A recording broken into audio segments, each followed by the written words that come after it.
M Jayachandran ഇടത് നിരീക്ഷകൻ നമുക്കൊപ്പമുണ്ട്. M Jayachandran, എന്താണ് സംഭവിച്ചുകൊണ്ടിരിക്കുന്നത്? അക്ഷരാർത്ഥത്തിൽ ഒരു കൊട്ടാര വിപ്ലവത്തിനാണോ നമ്മൾ സാക്ഷ്യം വഹിക്കുന്നത്? പല കഥകളുണ്ടല്ലോ പുറത്ത്. ഇതിലേതാണ് വാസ്തവം? എന്താണ് അങ്ങയുടെ നിരീക്ഷണം? പി വി അൻവർ പാർട്ടിക്കും മുകളിലേക്ക് വളരുകയാണോ, അതല്ല പി വി അൻവറിലൂടെ പാർട്ടി ഒരു പുതിയ ദിശയിലേക്ക് വളരാൻ ശ്രമിക്കുകയാണോ? പി വി അൻവർ ഒരു തലവേദനയാണോ, അതല്ല പാർട്ടിയുടെ തലവേദനയുടെ ബാമാണോ ഈ P V Anvar? M Jayachandran. Doctor Arunkumar, ഈ ചർച്ചയുടെ ടൈറ്റില് കൊട്ടാര വിപ്ലവമാണോ എന്നുള്ളതാണല്ലോ. നിശ്ചയമായും ഇതൊരു കൊട്ടാര വിപ്ലവമേ അല്ല, അതുമായി വിദൂര ബന്ധം പോലും ഇല്ല. ഇത് ഇപ്പോൾ നടക്കുന്ന സംഭവവികാസങ്ങൾ എന്ന് പറയുന്നത് ഒട്ടും യാദൃശ്ചികവുമല്ല. ഇത് കേരളത്തിൽ ഭരിക്കുന്ന സർക്കാരും അതിന് നേതൃത്വം നൽകുന്ന പാർട്ടിയും അറിഞ്ഞുകൊണ്ട് തന്നെ തീരുമാനിച്ച ചില നടപടികളുടെ തുടക്കമാണ് ഈ കഴിഞ്ഞ ദിവസങ്ങളിലായി കാണുന്നത് എന്നാണ് എൻ്റെ അഭിപ്രായം. ഇത് ആർക്കെങ്കിലും എതിരെ ആരെങ്കിലും നടത്തുന്ന ഒരു നീക്കമായിട്ട് വ്യാഖ്യാനിക്കേണ്ടതേയില്ല, സർക്കാരിലെയോ പാർട്ടിയിലെയോ. അതേസമയം ഇന്ന് മുഖ്യമന്ത്രി വ്യക്തമാക്കിയതുപോലെ പുഴുക്കുത്തുകൾ ഉണ്ടാകുന്നുണ്ടെങ്കിൽ ആ പുഴുക്കുത്തുകളെ ഉച്ചാടനം ചെയ്യാനുള്ള കൃത്യമായൊരു നടപടിയുണ്ട് ഇതിൽ. ആ നടപടിയുടെ ഭാഗമായിട്ട് തന്നെയാണ് പി വി അൻവറെ പോലുള്ള MLA ഒറ്റയ്ക്കേതായാലും ഇതിനിറങ്ങിത്തിരിക്കില്ല എന്ന് എല്ലാവർക്കും അറിയാം. ഈ പറഞ്ഞ പോലെ കെ ടി ജലീലോ കരാട്ട് റസാക്കോ ആയിട്ടൊന്നും ഇറങ്ങിത്തിരിക്കാൻ കഴിയില്ല ഇത്തരം കാര്യങ്ങൾക്കൊന്നും. അതങ്ങനെയാണ് അതിൻ്റെ കാര്യം. അതിൻ്റെ ആ ഡെപ്ത് മനസ്സിലായിട്ടുള്ള ഈ പാനലിലിരിക്കുന്ന ഇപ്പോൾ സംസാരിച്ച Shri M Liju, advocate B Gopalakrishnan, ഇവർക്കൊന്നും ഇതിൻ്റെ ഡെൻസിറ്റി അറിയാൻ വയ്യാത്ത ആൾക്കാരുമല്ല, താങ്കൾക്കടക്കം. അപ്പോൾ അതങ്ങനെയല്ല, തീർച്ചയായിട്ടും അങ്ങനെയല്ല. അതുപോലെ തന്നെ എന്നാൽ എന്താണ് വേണ്ടത് എന്നുള്ളത് സംബന്ധിച്ച് ഗോവിന്ദമാഷ് മിനിഞ്ഞാന്ന് തന്നെ വ്യക്തമാക്കിയിരുന്നു. LDF കൺവീനറായിരുന്ന EP ജയരാജൻ്റെ ഒഴിവാകലും ഒക്കെ സംബന്ധിച്ച് മാധ്യമപ്രവർത്തകരുടെ ചോദ്യം അദ്ദേഹം മറുപടി നൽകിയത് അൻവർ ഉന്നയിച്ച പരാതി അന്വേഷിക്കും എന്ന് തന്നെയാണ്, പരിശോധിക്കും എന്ന് തന്നെയാണ് പറഞ്ഞിട്ടുള്ളത്. അത് മുഖ്യമന്ത്രി ഇന്നലെ വൈകുന്നേരം തന്നെ DGPക്ക് ഇക്കാര്യത്തിൽ റിപ്പോർട്ട് സമർപ്പിക്കാൻ ആവശ്യപ്പെടുകയും റിപ്പോർട്ട് ലഭിക്കുകയും അതിൻ്റെ ഭാഗമായിട്ട് മലപ്പുറത്ത് നിന്ന് പത്തനംതിട്ടയിലേക്ക് മാറിപ്പോയ SP-യെ സസ്പെൻഡ് ചെയ്യാൻ തീരുമാനിക്കുകയും DGPക്കെതിരെ ADGPക്കെതിരെ അജിത് കുമാറിനെതിരെ മറ്റു തരത്തിലുള്ള നടപടികൾക്ക് ഉടനെ തന്നെ അത് തുടക്കമിടുകയും ചെയ്യുന്നുണ്ട്. അദ്ദേഹത്തിന് പോകാൻ കഴിയുമോ? ഇടതുപക്ഷത്തു നിന്നുള്ളവരെ MLA ആരോപിക്കുന്നതിന്റെ ഗൗരവം താങ്കൾ മനസ്സിലാക്കുന്നുണ്ടോ? പൂർണ്ണമായും അദ്ദേഹം ഒരു കൊലപാതകം നടത്തിയിരിക്കുന്നയാളാണ് എന്നൊരു വെളിപ്പെടുത്തൽ നടത്തിയിരിക്കുന്നു. അദ്ദേഹം സ്വർണ്ണക്കടത്ത് സംഘത്തിന്റെ ഭാഗമായി കോടികൾ തട്ടിയിരിക്കുന്നു, കള്ളക്കടത്താണ് അദ്ദേഹം നടത്തുന്നത് എന്ന ആരോപണം ഉന്നയിച്ചിരിക്കുന്നു.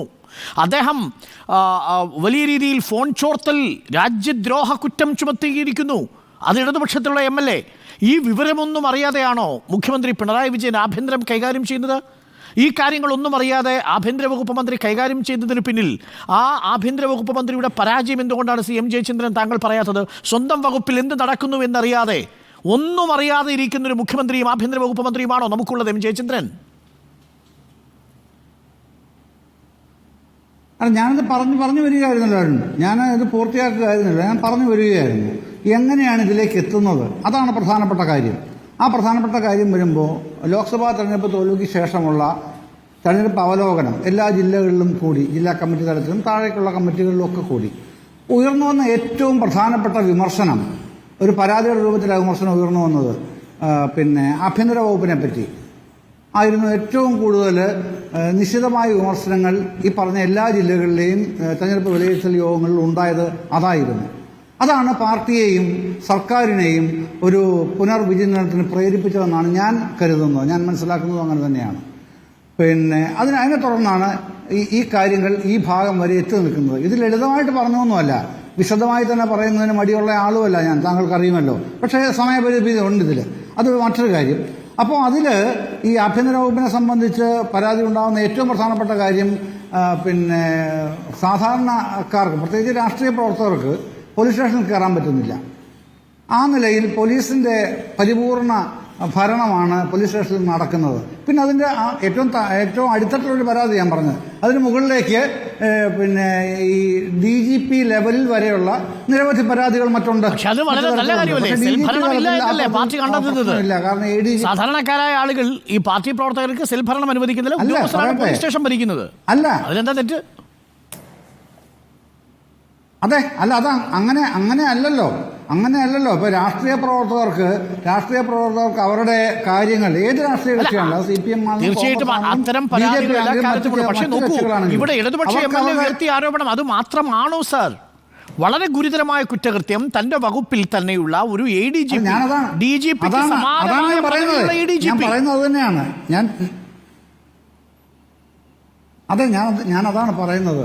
ഈ ഇത്തരം കാര്യങ്ങളുടെ ആകത്തുകയാണ് അൻവർ ഉയർത്തിയ വിമർശനത്തിന്റെ കാതലായിട്ട് ഞാൻ കാണുന്നത്. അത് അൻവർ ഒറ്റയ്ക്ക് ഉയർത്തിയതുമല്ല എന്ന് ഞാൻ പറഞ്ഞല്ലോ ആദ്യമേ.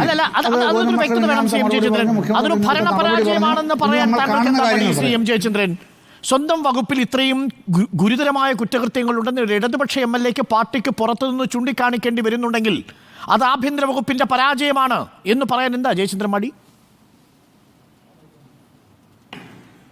അല്ല, ഞാൻ പറഞ്ഞില്ല. ഞാനൊരു കാര്യം പറഞ്ഞു തീർക്കുന്നതിന് മുമ്പ് താങ്കൾ ആ ചോദ്യം ഇങ്ങോട്ട് ചോദിച്ചാൽ എനിക്കിങ്ങനെ പറയാൻ പറ്റും. ഭരണപരാജയം എന്നുള്ളതല്ല. ഈ വിമർശനം വരുമ്പോൾ വിമർശനത്തിന് രണ്ട് പക്ഷമുണ്ടല്ലോ. പിന്നെ ഒന്ന് ഈ ഇഷ്യൂ ബേസ്ഡ് ആയിട്ടുള്ള വിമർശനം, മറ്റൊന്ന് വൈകാരികമായതിൻ്റെ തലം. അതുണ്ട്. ആ രണ്ട് കാര്യങ്ങളിലുണ്ട്. താങ്കൾ ചോദിച്ച ഭരണപരാജയത്തിന്റെ ആ തലം അടക്കം ആ വിമർശനത്തിന്റെ ഉൾക്കാമ്പായിട്ട് നിൽക്കുന്നുണ്ട്. അതാണ് പരിശോധിക്കപ്പെട്ടതെന്ന് ഞാൻ പറഞ്ഞത്.